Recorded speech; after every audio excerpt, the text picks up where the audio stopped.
Welcome, Leo. This is Madelyn with Spiritual Rebirth Tarot, and this week we'll be doing your reading for October 11 through 17, and we will be taking a general look, and so this may not resonate with everyone. May also resonate with your moon sign, ascending, things like that. So, Leo, let's start by asking for some guidance.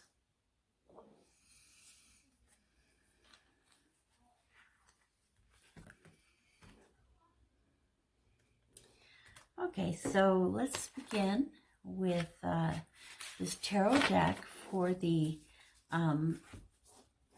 Angels and Ancients, and kind of our guides for this time period. So here's the deck, and so down below I always have listed of the different decks that I use. So if you find anything of interest to you, you would like to look into, feel free to do that. Okay, so let's take a look at your energies for the week of October 11th. So please subscribe to the channel and like this video, share it with your friends. And we're going for 1,000 subscriptions by the end of the month so we can offer more things to all of our members. And so let's take a look here. So we have the Star Ancestor. This is one of my favorite cards in this deck. Really, he could just be anybody in our lives or us. And just somebody who has come from the stars to help us at this time in 2020. So follow the voice of your soul. So he comes to you and says, reminds you of the things that your soul has been telling you, the things that your heart has been telling you. And sometimes it's easy for us to get bogged down or frustrated with the things that are all around us. But the ancestor comes to us, the Star Ancestor. He comes from the stars, and he says to us, listen to your heart, listen to your soul, and follow its guidance. And I like the fact there's the pyramids on here. It kind of points to, some of the Atlantis stuff, some of the Egyptian things, and different ancients that were able to grasp onto the powers of the universe. So now as we enter the age of Aquarius, there'll be much more that we'll be learning about the energies that surround us. So let's take a look at the energies for this week with the Star Ancestor as our guide. Okay, so we're going to look at the tarot, the Llewellyn Tarot deck. This is one of my favorite decks. It has a really nice pictures, really good way of looking at things. Okay, so let's take a look. All right, put some Reiki energy in the deck. And the center of the situation is the Page of Pentacles. So we have the Page of Pentacles in the foundation, the Eight of Pentacles. So far, Leo, as a fire sign, this is coming out quite earth related. The Eight of Swords, the second eight, the Eight of Swords is in the benefit, thing that will benefit you. The King of Swords is in your crown, and is kind of your headspace, what you're thinking, how you're looking at things. And then the outcome, this is great. The outcome is Justice card, which is the 11, but also it is the time period that we're in, because we're in the time period of Libra right now. So Leo, when you're in the time period of Libra, you're being pushed into a little bit more of you know, seeking for balance, feel a little bit more of the energies surrounding, you know, family and love and connection and those kind of things. So for some of you, that will be more natural. For some, it won't. So underneath the deck, we have the wheel of fortune. So, and then the Empress. Okay, that's really great. So the underneath of the deck is kind of like your soul message, that kind of like moon energy message, where it's something you don't totally see, but your higher self really wants to tell you, or there's something in your heart really wants to tell you. So we're talking about following our soul. So this is kind of what our soul is wanting to tell us. So the underneath, what the soul is kind of pushing you towards, is that divine timing is happening in your life. Divine planning is happening in your life. And Leo, as this progresses in your life, you will find that you're being drawn to this more matured state for the feminine energy that's in you. She's very the Empress is very grounded, very determined. She has a lot of, she just has been there forever, and she has all this experience and knowledge. And it's kind of interesting, in this deck, she has this circular thing which looks like a shield, but it kind of reminds me that, you know, this lady also has a circular, which is the wheel. And so it's kind of like both of them are mimicking each other. They both have crowns. You know, one has more of the striking red, which is the red and orange, which are the lower chakra. And then the green is the heart chakra. And the green really is showing forth a lot of the natural beauty. And the other thing I'm thinking of that the Spirit is trying to tell you with the wheel is that you may not realize it right now, Leo, but things are slowly changing and progressing. And by a willingness to change and to follow that wheel, you will be led into a much higher level and state of being. So let's take a look at the situation, the Page of Pentacles. Now, sometimes when I look at this card, I'm kind of drawn to the sheath of grain that's here.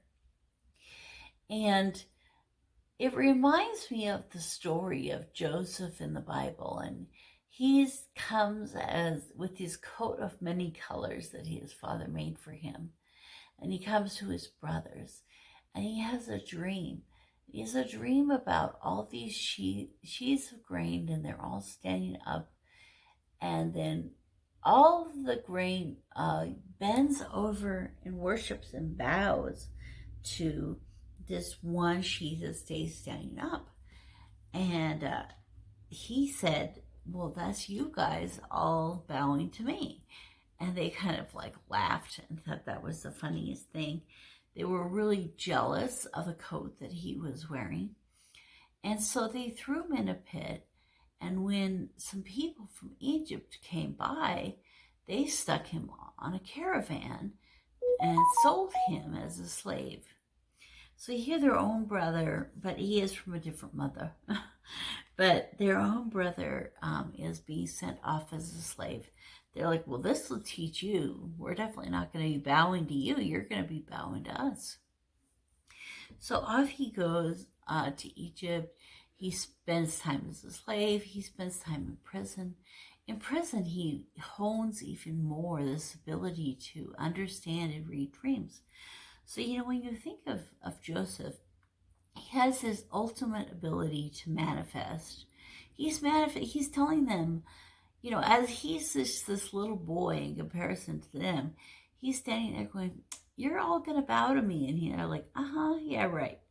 And then, he has this ability to manifest his life, but also he has these great abilities with understanding dreams and kind of psychic abilities and prophetic abilities. And so he, different people have dreams, and he tells them what their dreams mean, and sure enough, they come true. And he says, be sure to tell the king about me, because I really shouldn't be in prison. Well, here in prison, he's running the whole prison. He just is a natural leader. And so in the end, in the end, the king finds out about him. He helps him with some of his dreams. And what do you know? He finds out that there's going to be 7 years of plenty and then 7 years of famine. And the king puts Joseph in charge of the whole thing, collecting all the food for the 7 years and getting ready for the 7 years of famine, because of these prophecies that he was able to tell the king about. And the really cool thing is that his brothers come and they bow to him so that they can buy grain. So, this manifestation really happened. He goes from being this little boy, this page of pentacles, and this, to this great, kind of like a second to the king in Egypt. So, the purpose of that story is that you can be Joseph. In other words, you can look at your life right now and choose to define it by the way it is. Or you can choose to accept the gifts and abilities that you have and know, where you will be in the future and how you can put yourself forth. And in order to do that, that day in, day out effort was really a key to that. Things didn't happen immediately, and that working hard, this foundation for you is going to be working hard, but also working well and knowing what is something that's going to bring you joy as well as a lot of abundance. So the thing that will benefit you is realizing what parts of your life are still binding you or tying you or keeping you from being that person, that Joseph that you can be. So Leo, take a look. It's kind of hard sometimes to look at the darker side of ourselves, the shadow side. But as you do that, that's the benefit for this week. You'll break free and you'll be able to bring more clarity and truth, which comes from the King of Swords. Clarity, truth, clear vision. You see the hawks in the background. They can see clearly what is around them. And as you see clearly, you're going to be moving into this energy of the justice, the energy of peace, love, balance, prosperity, and also of this Empress of grounding and peace, love, and a little bit of insight. Okay, so, this is really cool because this started out with, you could say this is almost Joseph here in this card. And that Joseph and the story of Joseph, and knowing that by, looking at yourself now and not seeing the person that you are today, but instead the person that you will be, will help you manifest that into your life. So let's take a look in the extended at Taurus, Sagittarius, Libra, and Pisces. Okay, so, and we have Gemini too. So we have quite a few signs that we can look at in the extended, and also some of the blocks and the advice from our higher self. And that really usually becomes very interesting. So Leo, take this to heart, take this story to heart. Look at how the story is going to help you in your life understand your gifts and your abilities, and know that you will go forward with those, even if right now you're a little unsure of how that will be. And if you have any needs for any private readings, maybe on this topic and some of the first steps to take, I do offer private readings. Also, please subscribe to the channel. It'll really help a lot with getting the word out. Hit the notifications so that you can get a new video every week. And I will see you over at the extended. It's on the link below.